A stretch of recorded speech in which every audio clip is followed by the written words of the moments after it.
우리는 58장에서 금식과 안식일에 대한 하나님의 말씀을 우리가 배웠습니다.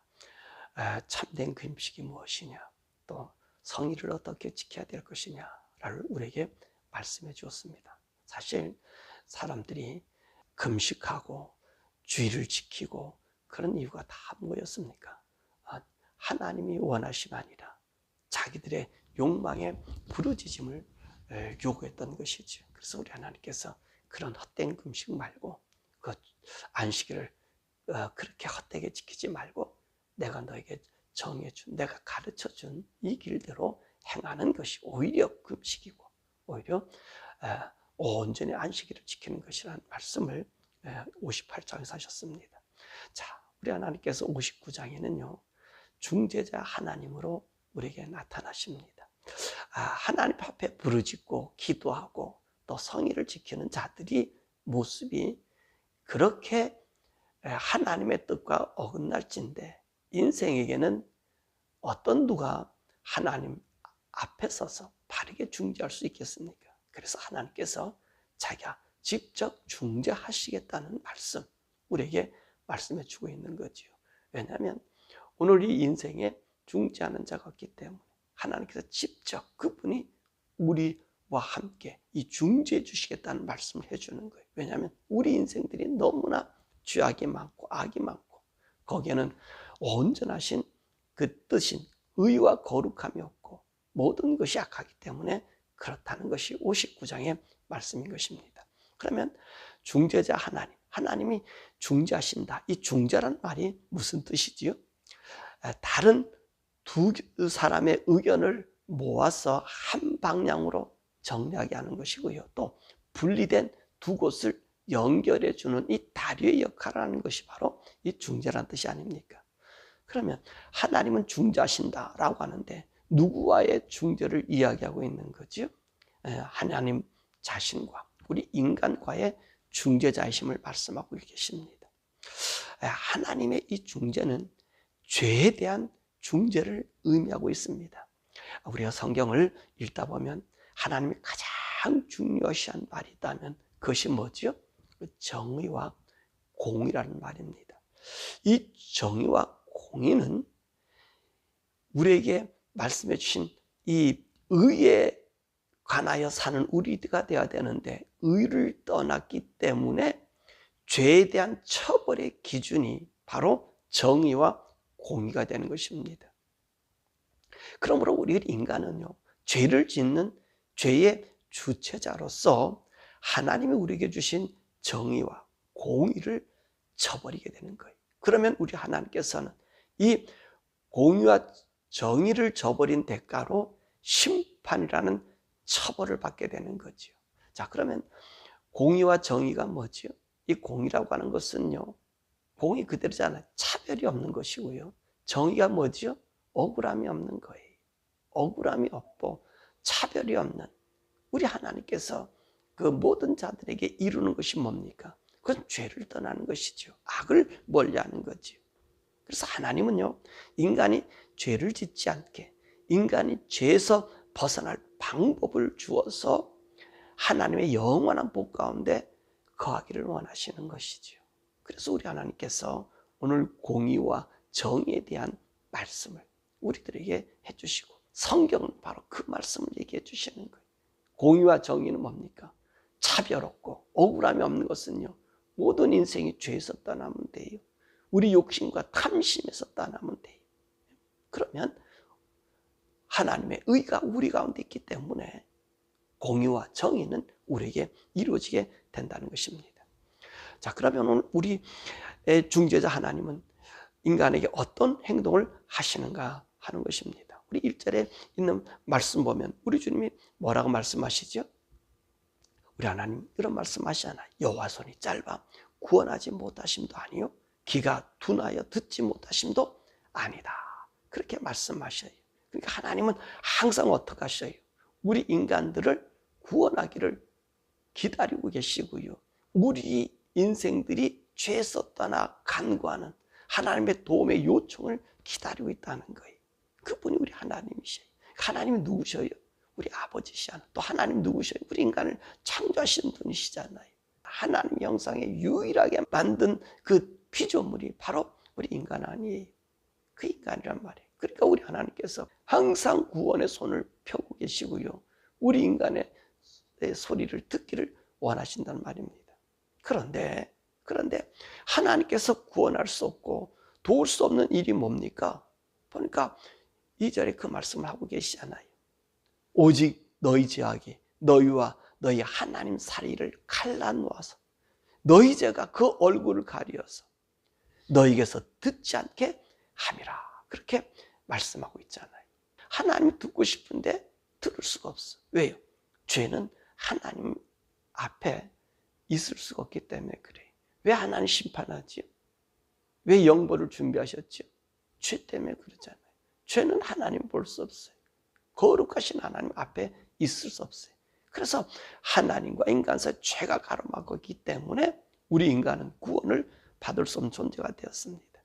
그러므로 우리가 지은 죄가 어떤 죄일까요? 3절에서 8절의 말씀을 우리에게 들려주고 있잖아요. 보세요. 우리 손에 그리고 우리 손가락에 피에, 피라고 하는 말이 죄악을 얘기하는 이 죄악에 더러졌고요. 그 입술은 보세요. 거짓을 말하고 혀는 악독을 내고요. 우리 인간이 입만 벌리면 거짓이고 악이 우리에게 도단하지 않아요. 우리가 하나님 은혜 가운데 산다고 말씀하지만 나도 모르게요. 내 속에 있는 죄의 이 성품이, 이 죄의 심성이 나와서요. 조금만 내게 부당하거나 악하거나 하면 벌써 우리 마음에 악독이 나오잖아요. 지금 그 얘기를 하고 있는 거예요. 우리 손, 입술, 이 모든 혀, 이게 전부 악으로 가득 채워 있는 것을 얘기하고 있습니다. 뿐만 아니라 4절의 말씀 보면 공의대로 소송하는 자도 없고 진실하게 판결하는 자도 없으며 험한 것을 의뢰하고 거짓을 말하며 악행을 잉태하는 죄악을 낳는다는, 이런 그렇잖아요. 이 소송하는 이 재판관도 없어요. 진실한 허망한 것을 말하고 거짓을 말하고, 이게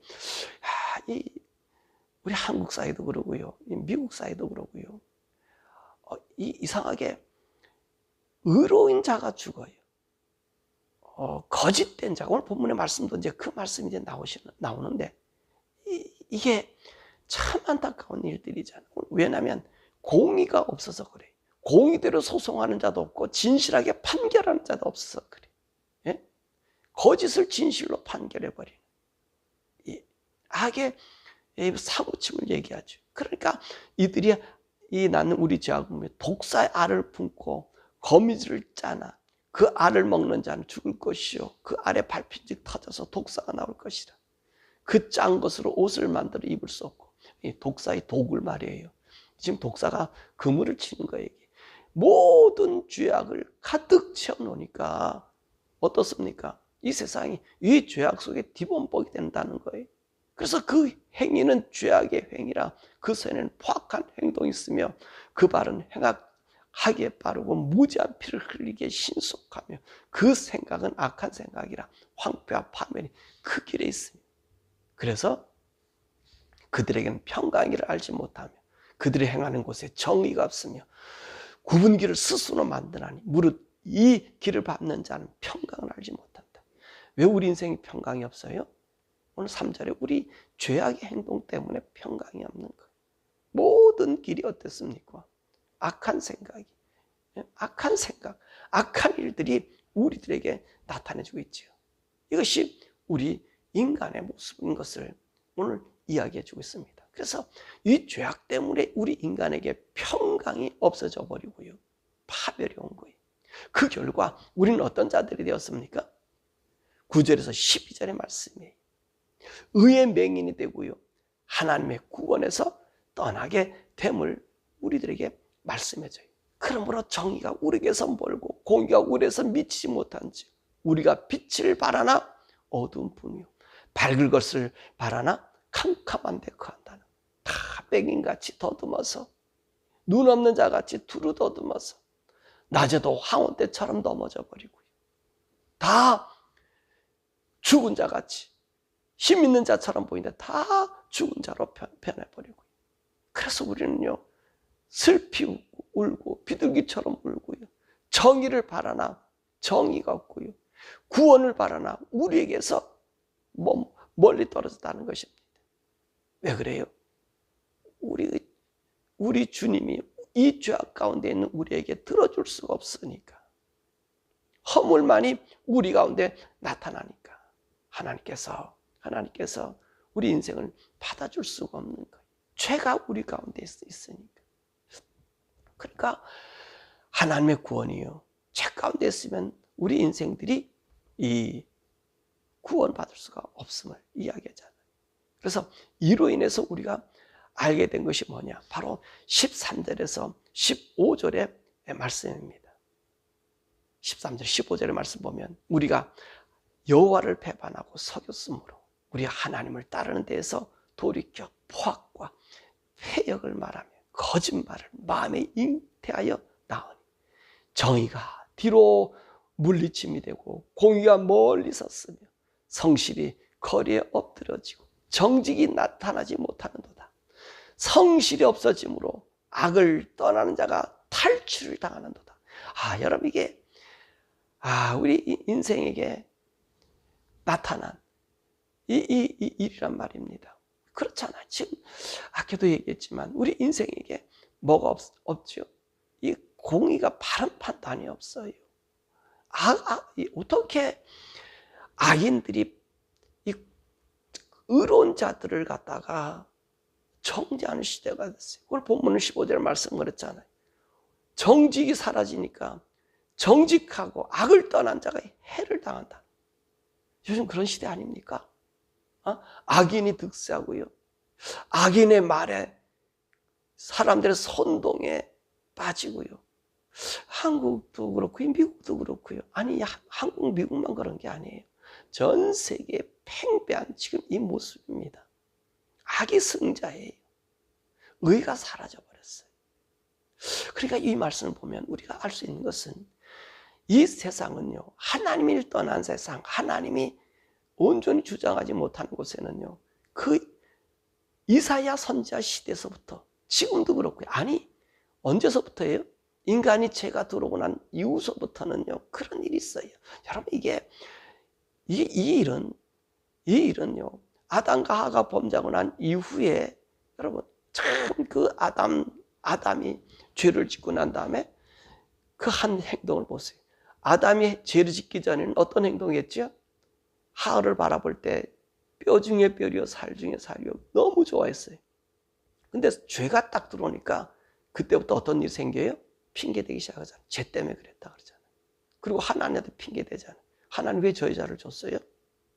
그것 때문에 내가 죄를 짓게 되었습니다. 항변하잖아요. 자, 거기를 지나서요, 그 아들 때 가서는 어떡합니까?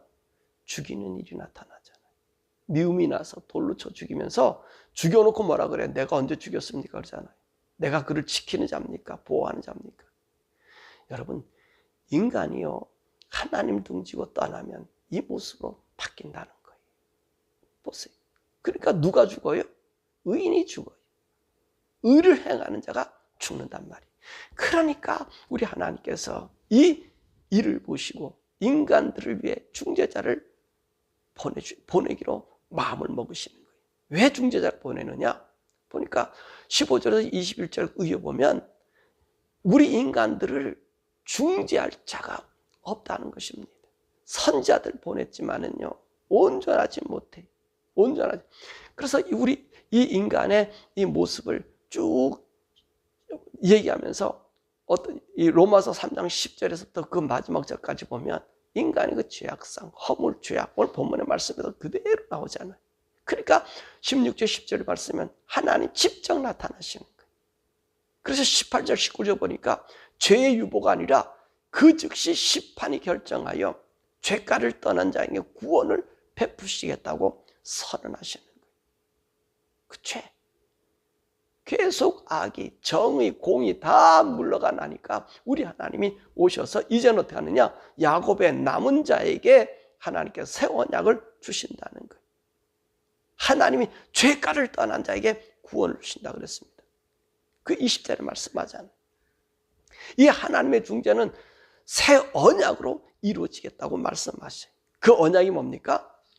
20절의 말씀 보니까 여호와의 말씀입니다. 구속자가 시온에 쓰임하여 야곱의 자손 가운데서 죄가를 떠나는 자에게 이 말이니. 21절 여호와께서 이르시되 내가 그들과 세운 나의 언약이 이러하니 곧 내 위에 있는 나의 영과 내 입에 둔 나의 말이 이제부터 영원토록 내 입에서와 내 후손의 입에서와 내 후손의 후손의 입에서 떠나지 아니하리라 하시니라. 여호와의 말씀이라.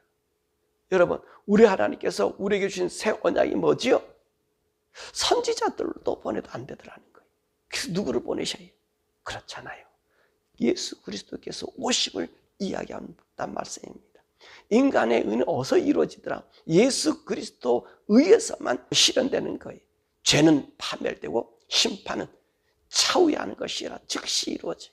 심판은 즉시 이루어져요. 여러분, 무슨 말씀이냐고요? 오늘 예수님 오셔서 그랬잖아요.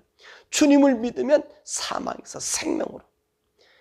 바로 하나님의 심판이 우리들에게 나타난다는 거예요. 여러분, 이거 체험하셨어요? 우리는 구원의 체험이 있어야 되는 거예요. 이 구원의 체험. 사망에서 생명으로 옮기는 이 구원의 체험. 여러분, 우리가 거듭남이라고 하는 것이 구원의 체험이에요. 그러면 어떤 일이 있으냐? 오늘 본문의 말씀처럼 오늘 자자손손이 하나님의 영이 그 입에서 그 위에서 떠나지 않게 하시는 것을 느낄 수 있다는 말입니다. 자자손손이 느낄 수 있어요. 무슨 말입니까? 예수님 나의 구주로 섬기면 나에게 성령님이 임하시는 거예요. 성령님이 임하셔서 오늘 우리 주님 나를 위하여 십자가의 죽으심이 깨달아지고 우리 영이 어둠이 아니라 의와 진리의 이 길로 나가게 되는 거예요. 성령. 그러니까 여러분, 이 세상에서요, 성령 받지 않는 자들, 하나님 예수를 믿어도요, 교회를 왔다 갔다 하는 자들, 이런 사람들은 하나님의 구원의 그 영광스러움을 알지 못해. 그걸 죄를요, 죄처럼 여기질 않아요. 일상생활에 사람들의 통념처럼 생각해. 남이 저렇게 하는데 나도 그렇게 할 수 있다. 그렇게 얘기를 해요. 그런데 하나님의 사람들은 죄가 너무나 하나님의 의가, 하나님의 얼굴이 가려지는 것을 힘들어요. 왜요? 그의 영이 우리 가운데 있기 때문에. 성령이 우리 가운데 있기 때문에. 왜 하나님 직접 우리에게 오셔요? 보니까 그렇잖아요. 오늘 58장에도 성일이니 안식일이 지켜도 어떤 일 지키지 못하잖아요. 주일 설교도 그랬잖아요. 왜 교회를 세웠어요? 하나님 왜 우리에게 교회를 세웠어요? 그 창로 정통 유전으로 하나님 말씀을 갖다가 말씀대로가 아니라 자기가 원하는 대로 바꿔버리잖아요. 하나님의 일 아니라 사람의 일로 바꿔버리잖아요. 그러니까 우리 주님께서 이 신앙의 고백, 주는 그리스도의 살아계신 하나님의 아들입니다. 이 고백 위에 교회를 세워서 어떻게 합니까? 이곳에서 우리 성령님을 주셔서 우리 성도들이 하나하나가 교회가 되고 하나님과 교통할 수 있는 교통의 통로를 주신 거예요. 오늘 본문의 말씀도 그 말씀하시는 거거든요. 하나님이 중재자가 되어 주셨어. 성령님을 우리에게 주셔가지고. 여러분, 선지자를 보내고 대표자를 보내도 우리 영을 바꿔줄 수가 없더라는 거예요. 그래서 우리 직접 우리 속에 성령님을 주셔서 그분과 교통하게 하는 거예요. 그분을 통해서 우리로 하나님 알게 하고 발견하게 하고. 그래서 수가성의 여인에 대한 말씀 우리 주일날에 배웠잖아요. 보세요. 그 여자가 어떻습니까?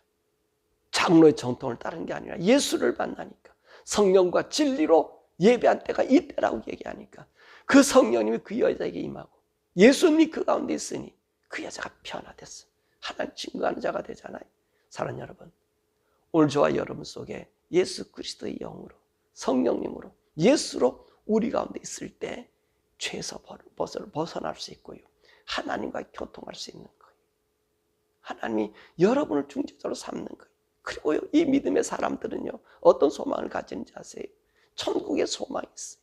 구원의 소망, 그 영원한 영생의 소망이 있기 때문에 죄를 멀리하고요. 하나님 의 가운데 거예요. 비록 우리가 정말로 오늘 본문의 말씀 보니까 이 죄인이 의인을 죽이는 일이 있다 할지라도 오히려 우리는요 기뻐해요. 왜 기뻐하는지 아세요? 죄인이 나를 죽이면, 죄인이 나를 허물주면 우리는 하늘나라의 영원한 상급이기 때문에 이 영광이 보여지기 때문에요. 여러분, 우리 마음에 때로는 분노가 있지만 이 분노가 오히려 변해서 찬양이 될 수 있어요. 기뻐할 수가 있어요. 왜 그렇습니까? 영원한 영광의 복이 우리에게 있음을 성령님이 알려주시고 보여주시기 때문에 그래요. 바로 원하는 저와 여러분, 오늘도 여러분 속에 예수 그리스도의 성령이 있습니까?